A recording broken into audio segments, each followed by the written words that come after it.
नमस्कार। वरुण बेवरेजेस का नाम हम सभी ने सुना है, जो कि पेप्सिको कंपनी की बोतल को मैन्युफैक्चर करना, उसके अंदर पेप्सी भरकर उसको पैकेजिंग करना, फिर डिस्ट्रीब्यूशन करना, ये सारा काम कंपनी करती है। पेप्सिको के अंदर काफी सारे ब्रांड्स भी आते हैं, जैसे टॉपिकाना हो गया और साथ साथ मिरिंडा हो गया, 7 अप हो गया, माउंटेन ड्यू हो गया, स्टिंग हो गया।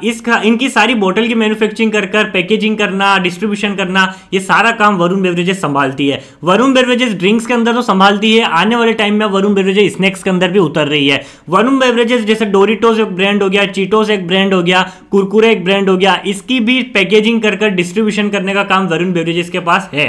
तो ये वरुण बेवरेजेस का सिंपल सा बिजनेस हो गया। वरुण बेवरेजेस करती क्या है, आज के इस वीडियो में देखने वाले हैं। वरुण बेवरेजेस के आने वाली नेक्स्ट 5 ईयर की क्या ग्रोथ स्टोरी रह सकती है, साथ ही साथ ये भी जानेंगे इसका क्या पास्ट रहा है, क्या फ्यूचर होने वाला है, क्या चैलेंजेस आने वाले हैं, ब्रोकरेज इसके ऊपर जो बड़े बड़े टारगेट्स दे रही है वो क्या सोचकर दे रही है। आज के इस वीडियो में इन डिटेल में एनालिसिस करने वाले हैं। चलो इस वीडियो को शुरू करते हैं बिना किसी देरी के। Let's begin. सबसे पहले तो वरुण बेवरेजेस की एक पास्ट की स्टोरी जानते हैं, जो कि काफी छोटी है और अच्छी खासी स्टोरी है, जिसकी वजह से आज वरुण बेवरेजेस बन चुका है। सबसे पहले 1960 में चुन्नीलाल जयपुरिया ने इसकी नींव रखी थी और सबसे पहले जो पार्टनरशिप रखी थी वो कोको कोला के साथ थी। जी हाँ, कोको कोला की बोतल को मैन्युफैक्चर कर उसकी पैकेजिंग कर डिस्ट्रीब्यूशन का काम पहले वरुण बेवरेजेस ही संभालती थी। लेकिन जब से राजीव गांधी की सरकार आई थी, जब से हमारा इंडिया लिबरलाइजेशन की तरफ बढ़ा था, तो वहां पर उनका यह कहना था कोको कोला से डायरेक्ट कि आपको आपकी जितना भी फॉर्मूला है वो हमारे साथ शेयर करना पड़ेगा, जिसके लिए कोको कोला ने साफ मना कर दिया था और ये ब्रांड की जो पार्टनरशिप थी वो भी टूट चुकी थी। नेक्स्ट जो पार्टनरशिप थी वो हुई है पेप्सिको के साथ। जी हाँ, पेप्सिको सबसे ज्यादा अगर किसी पर ट्रस्ट करती है तो वो वरुण बेवरेजेस पे करती है, इसलिए पेप्सिको का जितना भी बोटलिंग का, ड्रिंक्स का जितना भी बिजनेस है वो वरुण बेवरेजेस ही संभालता है। क्योंकि पेप्सिको को एक चीज दिख गई थी कि स्नैक्स के अंदर सबसे ज्यादा प्रॉफिट बनता है, वहीं पर जब इसकी सॉफ्ट ड्रिंक में लॉस होने लग गए थे कंपनी के अंदर, तो ये जितना भी काम है सारा वरुण बेवरेजेस को सौंप दिया गया। तो करंटली जो चुन्नीलाल जयपुरिया के बेटे हैं, सूर्यकांत जयपुरिया, रविकांत जयपुरिया और चंद्रकांत जयपुरिया, ये तीनों नागपुर, दिल्ली और आगरा के फैक्ट्रीज और पावर प्लांट संभालते हैं। तो करंटली अभी इनके तीन ही बेटों ने छोटे छोटे कंपनीज के स्टेक उठाना स्टार्ट कर दिए थे 2017 से लेकर 2024 के अंदर तक। अब देखो, सबसे पहले बताता हूँ एसएमवी बेवरेजेस के बारे में। एसएमवी बेवरेजेस के अंदर इन्होंने छोटा सा स्टेक उठाया, जिन्होंने वरुण बेवरेजेस के अंदर इस छोटी सी कंपनी को शामिल किया, जो कि मैन्युफैक्चरिंग का काम भी संभालती है। और साथ ही साथ इन्होंने एक और कंपनी को भी शामिल किया 2018 के अंदर, लुम्बिनी बेवरेजेस कंपनी को, जो कि इनकी सिक्योरिटीज को सारा संभालती है। कंपनी की जितनी भी डील्स होती है उस सारा काम मैनेज करती है लुम्बिनी बेवरेजेस। उसके बाद इन्होंने 2018 के अंदर एक और कंपनी को अपने अंदर स्टेक हासिल किया और अपने अंदर शामिल किया, उसका नाम है स्टील सिटी बेवरेजेस। एक और जो कंपनी है जो 2019 के अंदर इन्होंने शामिल करी, उसका नाम है नेक्टर बेवरेजेस। ये कंपनी, दोनों कंपनी फूड और ड्रिंक्स का जितना भी मैन्युफैक्चरिंग होता है, पूरा पैकेजिंग और डिस्ट्रीब्यूशन का काम ये दोनों कंपनी भी मेनली संभालती है। तो 2019 और 20 तक कंपनी ने अपना इंडिया का जो जितना भी बिजनेस है उसको अच्छे खासे लेवल पर ग्रोथ कर ली थी। अब बारी थी इंटरनेशनली ग्लोबली जाने की। तो साउथ अफ्रीका को सबसे पहले इन्होंने पकड़ा। 2023 के अंदर कंपनी के प्रमोटर्स ने 850 करोड़ के थोड़े से अपने शेयर को डाइल्यूट किया। वहां से जो भी पैसा आया है वो उसको कंपनी ने अपने डेट चुकाने में यूज किया है। और 2024 के अंदर साउथ अफ्रीका की एक कंपनी के अंदर स्टेक उठाया है, देवको बेवरेजेस कंपनी, जहां पर अब ये कंपनी वरुण बेवरेजेस की कंपनी कहलाई जाती है। और वहां पर जितना भी सारा काम चल रहा है वो बाहर की कंट्रीज में बिल्कुल मैन्युफैक्चरिंग करके डिस्ट्रीब्यूट करने का काम कंपनी कर रही है। तो इस तरीके से कंपनी ने पास में जितनी भी एक्विजिशन उठाई है, जितनी भी सब्सिडीज कंपनी को अपनी कंपनी में शामिल करके बिजनेस बढ़ाया है, वो अच्छे खासा लेवल पर ग्रोथ हो चुका है। अब फ्यूचर के अंदर हम एक पॉइंट के ऊपर और बात करेंगे कि पेप्सिको का बिजनेस का ट्रस्ट इतना ज्यादा बढ़ गया है वरुण बेवरेजेस के साथ कि अब कंपनी ने ड्रिंक्स के साथ साथ चिप्स की मैन्युफैक्चरिंग करना, चिप्स की डिस्ट्रीब्यूशन करना, पैकेजिंग करना, वो काम भी वरुण बेवरेजेस को दे दिया। लेकिन अभी बात करते हैं कि करंट में अभी वरुण बेवरेजेस की क्या हालत चल रही है, क्या वरुण बेवरेजेस का जो स्टॉक है उसका फाइनेंशियल और फंडामेंटल बहुत ज्यादा स्ट्रॉन्ग है। चलो उसको सबसे पहले डिस्कस कर लेते हैं। तो जैसा कि हम स्क्रीन पर देख रहे हैं, कंपनी का जो स्टॉक का पी रेशियो 61 निकल कर आता है, जो कि काफी ज्यादा महंगा है। ये 11 मार्च का डेटा है, तो अभी लेटेस्ट डेटा है सारा। वहीं पर कंपनी की अभी करंट प्राइस देखी जाए तो 475 रुपीज के आसपास चल रही है, जो कि काफी अच्छा खासा करेक्ट भी हो गया है। आरओई और आरओसी रिटर्न 25% के अप्रोक्स आसपास चल रहा है, तो बहुत अच्छा आरओई आरओसी रिटर्न है।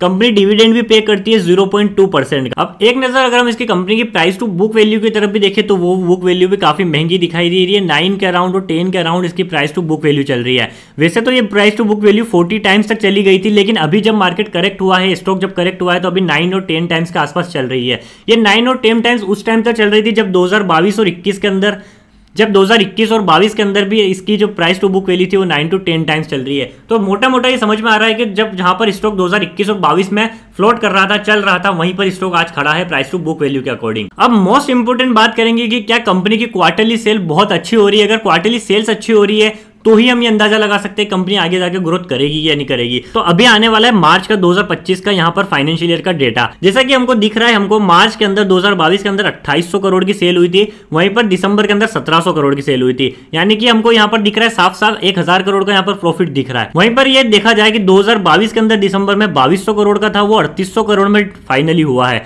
अच्छी खासी ग्रोथ दिख रही है हमको यहाँ पे 1500 करोड़ की सेल्स की। और उसके बाद देखा जाए दिसंबर 2023 में 2600 से ये 4300 करोड़ तक आ गई इसकी सेल। और अगर हम ये अनुमान लगाएं कि जब दिसंबर 2024 में 3600 करोड़ की है, तो यहां पर अप्रोक्सीमेटली अगर 2000 करोड़ की सेल्स भी बढ़ती है तो 5600 करोड़ तक इसकी सेल्स जा सकती है।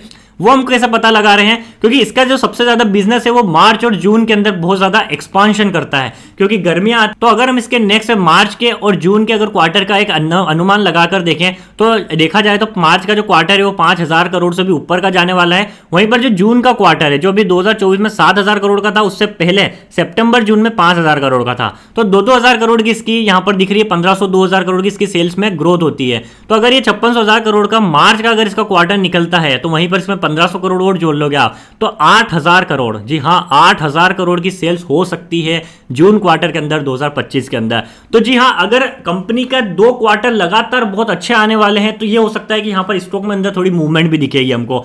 इसी के चलते ब्रोकरेज ने इसके जितने भी व्यू दिए हैं, जितने भी इसके टारगेट दिए हैं, वो आगे आने वाली वीडियो में अंदर मैं समझाने वाला हूं। तो हम पिछले 5 साल का अगर डेटा पे नजर डालें तो इसकी जो सेल्स की ग्रोथ है वो कोविड के बाद 6000 करोड़ से 8000 करोड़, 13000 करोड़, 16000 करोड़, 20000 करोड़ की गई है।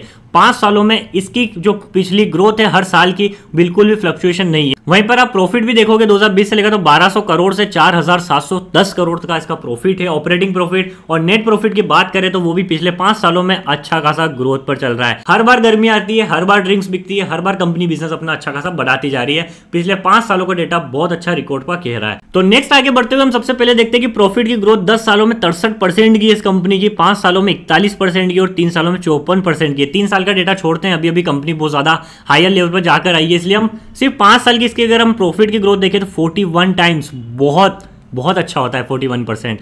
वहीं पर सेल्स की ग्रोथ भी 5 सालों की 23% की बहुत अच्छी रही है। रिटर्न ऑन इक्विटी और रेशियो जो भी है ये सब 25% से हायर है। फंडामेंटली हम कंपनी को यहां पर स्ट्रॉन्ग बोल सकते हैं। और एक और मेजर पॉइंट जो मैं आपको समझाना चाहता हूं, यहां पर कंपनी के अंदर जो पिछले 5 सालों की कैश के जनरेशन है वो 1000 करोड़ से लेकर 3000 करोड़ तक पहुंच गया और बीच में कोई फ्लक्चुएशन नहीं है। पिछले 5 साल से कंपनी बहुत अच्छी खासी लेवल पे मेहनत कर रही है। अब एक नजर हम इसकी बैलेंस शीट के ऊपर बोरोइंग्स के ऊपर डालेंगे तो कंपनी ने दिसंबर 2023 के अंदर 5400 करोड़ की बोरोइंग्स रख ली थी। उसके बाद जब इन्होंने स्टेक को सेल किया था प्रमोटर्स ने तो कहा था डेट चुकाएंगे, तो जी हाँ 2024 के अंदर साफ दिख रहा है कंपनी ने अच्छा खासा डेट चुका दिया है। अब 2800 करोड़ का डेट रह चुका है और आने वाले टाइम में आपको मैं बता दूंगा कि किस तरीके से कंपनी अपना डेट पूरा जीरो करने। तो ये तो हमने कंपनी की करंट सिचुएशन देख ली, कंपनी कितनी स्ट्रॉन्ग अपनी आपको खड़े करके रख रखी है पिछले 5 सालों से। उसके बाद कंपनी की सिर्फ 2 नेगेटिव पॉइंट्स निकल कर आते हैं। पी रेशो बहुत ज्यादा है कंपनी की और प्राइस टू बुक वैल्यू काफी हाई निकल कर आती है। लेकिन क्या ये पी रेशो हाई होना सही है, क्योंकि अब इसकी फ्यूचर की ग्रोथ से मालूम पड़ने वाला है। पेप्सिको ने वरुण बेवरेजेस के साथ कुछ ऐसे एग्रीमेंट भी साइन कर लिए। सबसे पहला जो एग्रीमेंट निकल कर आता है अक्टूबर 2025 से स्टार्ट होगा,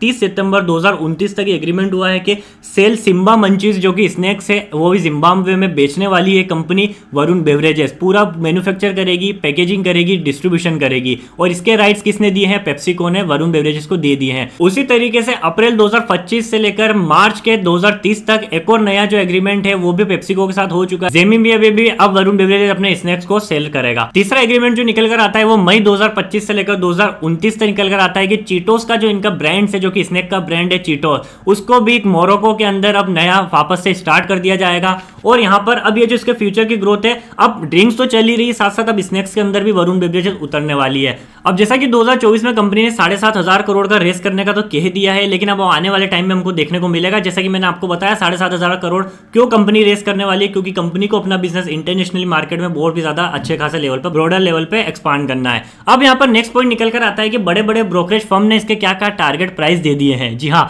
जेपी मॉर्गन ने 650 रुपए का इसका टारगेट प्राइस सेट किया है, क्योंकि इसकी जो आने वाले क्वार्टर्स की ग्रोथ है, आने वाले सालों की ग्रोथ है, वो उनको साफ दिख रही है। एमकेवे ग्लोबल से 700 से 800 के बीच के अंदर का इसका टारगेट का प्राइस दे दिया है। सबसे पहला चैलेंज निकल कर आता है कि कंपनी के जो बड़े बड़े बड़े कंपटीटर्स है, कोको कोला हो गई, थम्स अप हो गई, ये सबसे बड़े कंपटीटर है। और कोको कोला ने नॉर्थ अमेरिका के अंदर यानी कि पूरा अमेरिका के अंदर सबसे बड़ा बिजनेस और सबसे बड़ा अपना नाम बना के रख रखा है। वहीं पर पेप्सी की सेल्स जो कि वो अमेरिका में डाउन होती जा रही है, तो सबसे पहले कोको कोला को हराना जरूरी है, लेकिन हरा तो नहीं पाएंगे क्योंकि कोको कोला एक अपने आप में बहुत बड़ा मार्केट कैप लेकर बैठा है अमेरिका के अंदर। बाकी दूसरे अंदर देखा जाए साउथ अफ्रीका के अंदर, दूसरे मार्केट्स के अंदर, तो वहां पर पेप्सी को अच्छे खासे तरीके से चल रही है, बट अमेरिका के अंदर पेप्सी को बहुत ज्यादा लेवल पे फेल होती जा रही है। इसीलिए कंपनी का यहां पर यह कहना है वरुण बेवरेजेस का कि हमको सही टाइम पर सही पार्टनर्स के साथ बिजनेस करना है, ताकि आगे वाले टाइम पर, आने वाले टाइम पर हमको ग्रोथ भी देखने को मिल सके और हम बड़े बड़े जो चैलेंजेस है उनको फेस कर सके, अच्छे से ब्रांड को एक्सपांड कर सके इंटरनेशनली और इंडिया के अंदर। और लास्टली एक और डेटा शेयर कर देता हूं कि श्रीलंका और नेपाल और इंडिया के अंदर 83% का रेवेन्यू बनाती है वरुण बेवरेजेस, और वहीं पर बाहर की कंट्रीज के अंदर 17% का इसका पूरा रेवेन्यू चल रहा है। कौन कौन सी कंट्रीज हो गई, ये जो मैंने नाम दिया, मोरक्को, जिम्बाब्वे। आई होप आपको ये वीडियो पसंद आएगी। अगर पसंद आए तो मुझे कमेंट सेक्शन में अपने थॉट्स जरूर से शेयर करना। बाकी वीडियो पसंद आए तो इसको लाइक करना, दोस्तों को शेयर करना, चैनल पर नए तो सब्सक्राइब कर जाना। मैं मिलता हूं आपसे नेक्स्ट वाली वीडियो के अंदर, तब तक के लिए बाय बाय।